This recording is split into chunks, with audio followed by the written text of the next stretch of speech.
Good morning, I'm Maddie Jansen, and this is the podcast of 17 News at Sunrise. It's everything you need to know to start your day in about 15 minutes. Working in the spirit of the Golden Empire, this is 17 News at Sunrise.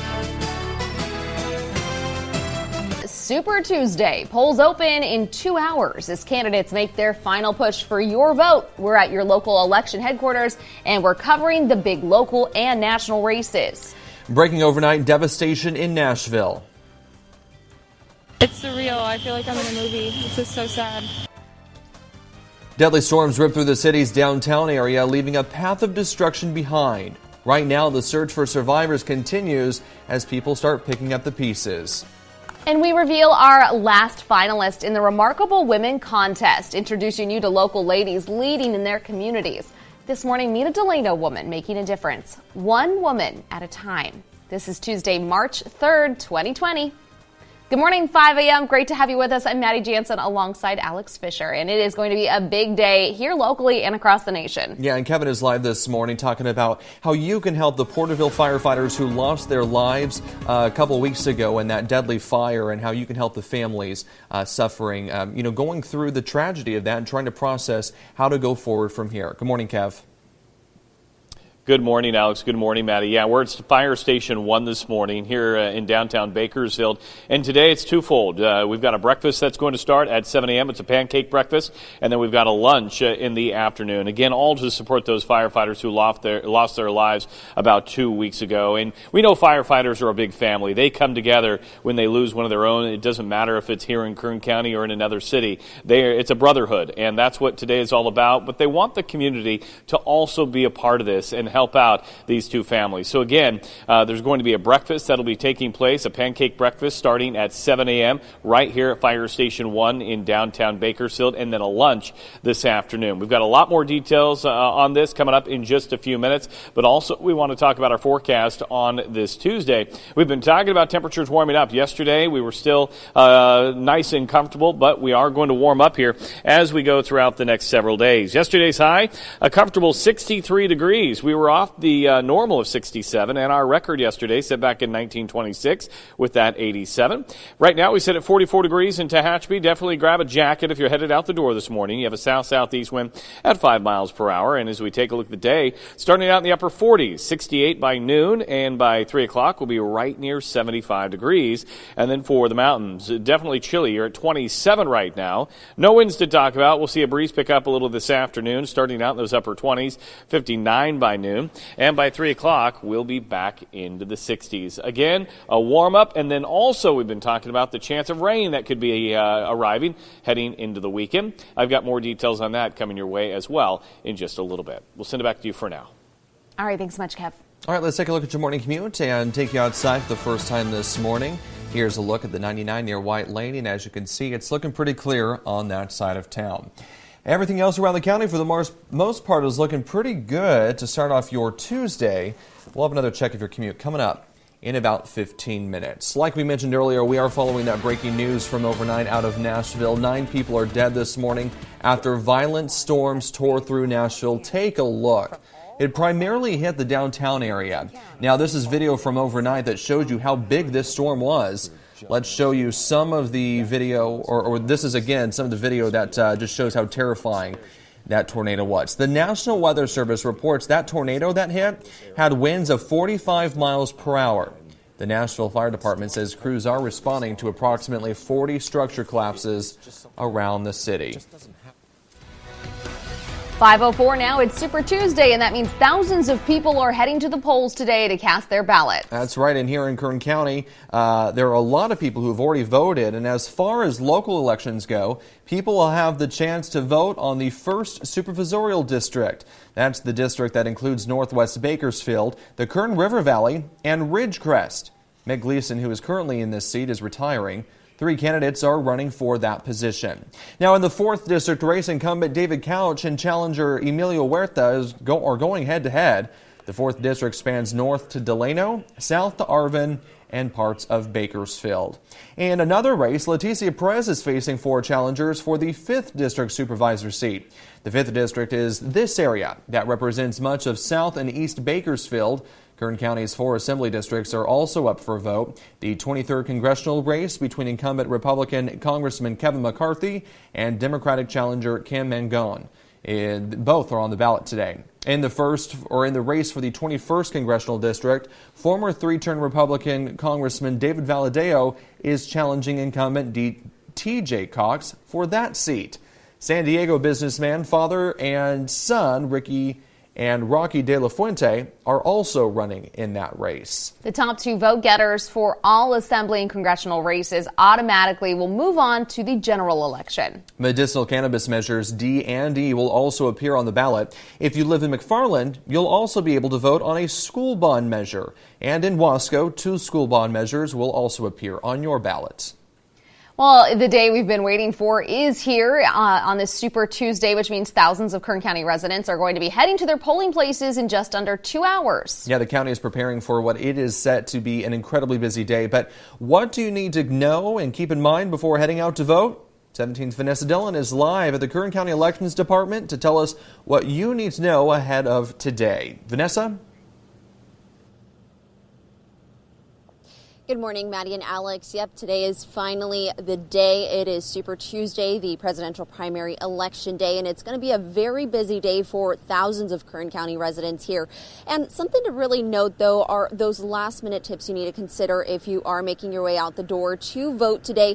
There's a lot of things you need to consider, and there's still time for you to also register to vote, too, in the case that you haven't had the opportunity to do so. So here's a few things to keep in mind today.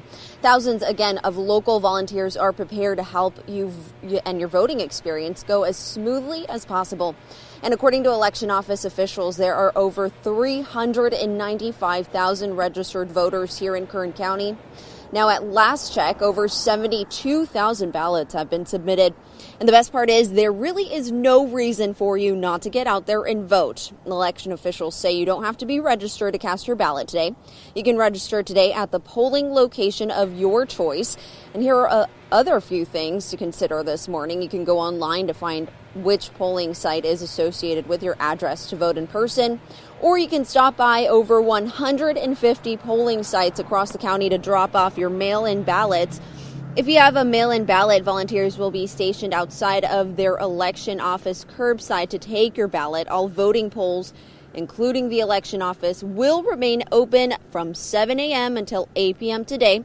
And after the election office closes their doors, the counting process will begin. And that process, we're being told, could last up to 30 days.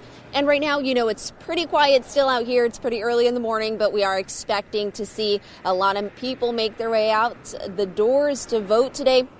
And a few things to consider. Remember, you still have the opportunity to register today, so really no excuse to not head out there and vote today. But we'll have the very latest and more details coming up in the second half hour of Sunrise. For now, reporting live in downtown Bakersfield, I'm Vanessa Dillon, 17 News. Thank you, Vanessa. And today is a big day across the nation all day long. 17 News will be covering Super Tuesday, so make sure to tune in for live results starting at 8 p.m. on KGET, and you can also follow along on our website, kget.com. 5:08 now, a drunk driver charged with killing a little boy and his mom has been convicted. That driver, Daniel Mejia, faces 6 charges, including second-degree murder and gross vehicular manslaughter, and now the victim's family hopes a verdict will bring justice. Nearly 3 years ago, a family from Half Moon Bay was traveling down Highway 99. The father, 25-year-old Juan Garcia, pulled over at the center divider to change a flat tire. His 21-year-old wife, Carla, 5-year-old son, Axel, and 3-year-old daughter, Zoe, were inside their Jeep. That's when officers say this pickup truck slammed into their car.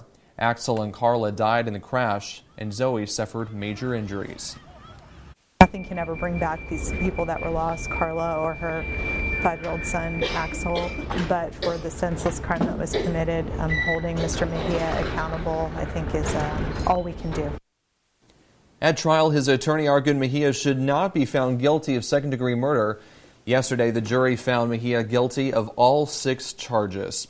Mejia is set to be sentenced on Wednesday, April 22nd. He faces 15 years to life in prison. A man accused in a deadly DUI crash says he was unaware he'd hit anyone with his car. Court documents show Jonathan Lopez struck Marco Antonio Garcia on February 23rd. It happened when Garcia walked along Edison Highway near the Mount Vernon overpass. Officers say Lopez left the scene, but they found him later on Edison Highway. Lopez's vehicle, a Chevy Silverado, had a shattered windshield and its airbag had deployed.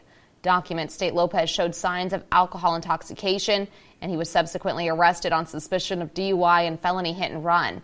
However, no charges have been filed. The city of Bakersfield expects to receive significantly more revenue from Measure N this fiscal year than originally anticipated. The city estimates its total revenue at $74.3 million. That is a 20% increase over initial estimates, or about $12 million extra dollars. The city says online sales played a large role in the increased tax revenue during the holidays. More detailed information is expected later this month. 5:10 now. March is Women's History Month, and KGET Dignity Health have teamed up to honor local remarkable women.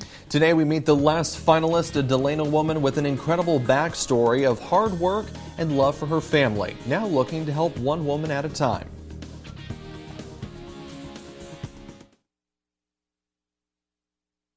Committed community members who may not be used to getting accolades but are absolutely known for getting things done. This woman is making a difference in the community of Delano, one woman at a time.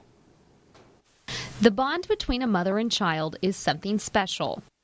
To whom it may concern, I am confident that anyone who has had the privilege of even simply crossing paths with my mom, Trini, is a better person for it. At 31, Desiree Sanchez truly can appreciate all that her mom, Trinidad Jacobo, has done for her and her two brothers. Throughout my life, she has always taught and showed me and my brothers that no job is too small or insignificant if it brings food to the table and a roof over your head. Hence why she had 3 jobs at one point, including Frosty King, all while she was taking classes at Bakersfield College. It was that drive that made Darlene Salinas nominate her niece, Trini, for our Remarkable Women contest. I've always admired her for not giving up, always being there for her kids, not giving up because she was young, because she got pregnant at a young age. 8 years ago, down from 3 jobs to 1 as a social services worker, Trini started looking for other ways to fill up her time. She discovered the Helping One Woman organization and brought it to Delano. Their motto is one woman with $10 can buy another woman lunch. 10 women with $10 can buy another woman's groceries. 100 women with $10 can really make a difference in another woman's life. And they do so every month at their events.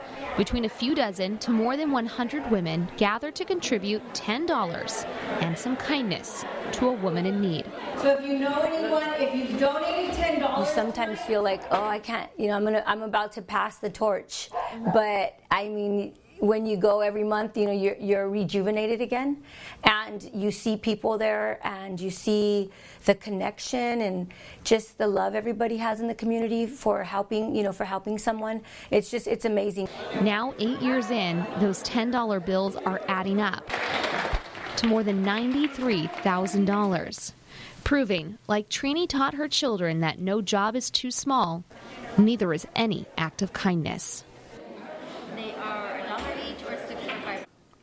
And make sure to watch this Friday morning right here on Sunrise when we reveal the winner in our Remarkable Women contest. She will get a trip to New York to be part of a live taping of the Mel Robbins Show. And in the meantime, you can watch all of the profiles of our finalists on our website, kget.com. Just scroll down and click on the Remarkable Women banner. All right, we'll be back after this.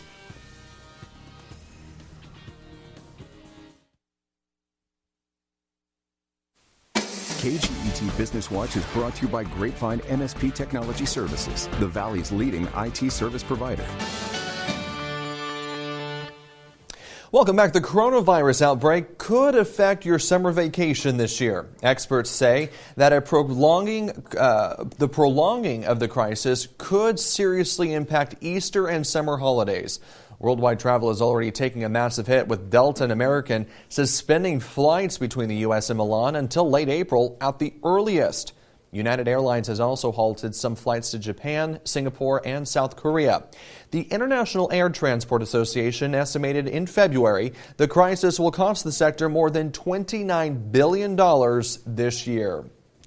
Twitter is encouraging its employees to work from home because of the coronavirus. A new message on Twitter's official blog is asking all employees worldwide to do that if they can. But the company says the guidance is not mandatory and Twitter's offices will remain open. Twitter says it is making the move out of an abundance of caution. Its employees in Japan, South Korea, and Hong Kong have already been required to work from home. But that's partly because of restrictions imposed by governments in those countries and territories.